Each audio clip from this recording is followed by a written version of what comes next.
one of the primary things that I treat in my office is anger.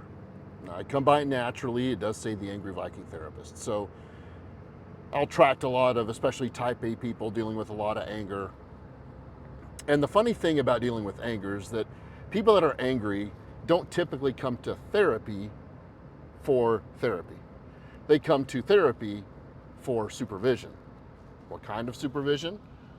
How to get other people to change and do what they want them to do, right? That's what most anger is. Most anger is rubbing against your ego. Most anger is because somebody is disrespecting you, and that's fine. I want to be treated with respect too. I desire to be treated with respect as well. The problem with anger is that they're coming in for supervision of how they can change other people, and they don't have to get angry about it. That's not the problem. The problem with anger comes from a demand that you make that you absolutely must be treated with the respect that you deserve, or the other person is a worthless piece of shit. Now, I don't think that we walk around the grocery store demanding respect from everybody that we see. At least it doesn't feel that way for most people.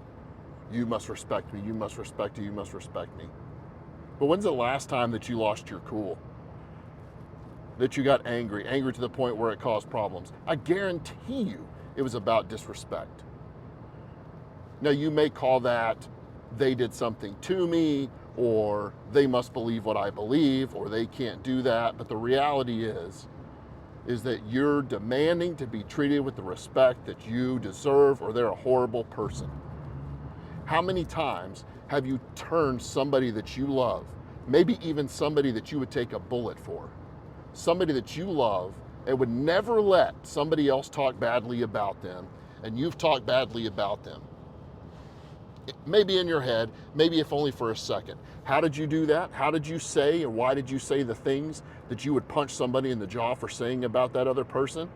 Is because you decided for a second, for a moment, or for a long time that they're a terrible, horrible piece of crap. And you did that because they're not treating you with the respect that you by God deserve.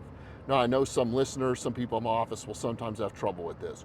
I don't walk around demanding that people respect me. Bullshit. Bull. Take any of the times that you lost your cool. Let's take somebody else. Let's take somebody that's in a group.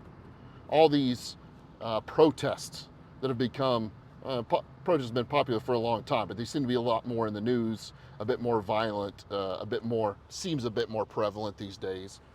Those people are protesting. Some may be protesting to bring awareness to an issue, but let's be honest. The angry protesters are protesting because they're demanding that you respect and believe their side of the issue.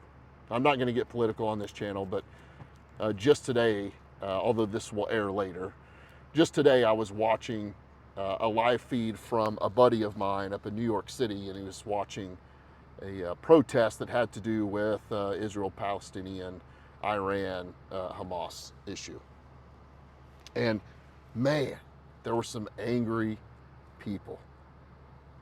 Flying flags, raising signs, screaming at the people that didn't share their view. And I don't know enough about that issue that I'm going to put it out there and put it out there which side is good or bad. I have my own opinion, but it's just going to make you angry anyway, because what if my opinion is not shared with your opinion? Think about those protesters. They're out there demanding that you must believe their side, you must respect their side. Where in the hell do you get off demanding that anybody must respect you at all? Now, I'm not saying it's okay to be disrespected. I'm not saying I won't do something about it if I'm disrespected. But your absolutistic, irrational demand that you must be treated with the respect that you deserve will always end you in anger. I don't think you have to be nice to people that disrespect you.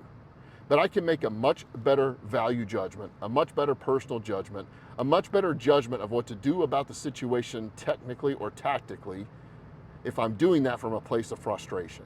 How do I do that? You don't just decide to go from anger to frustration just because you want to, just because the angry Viking guy said that that's the way out. You can't just change it.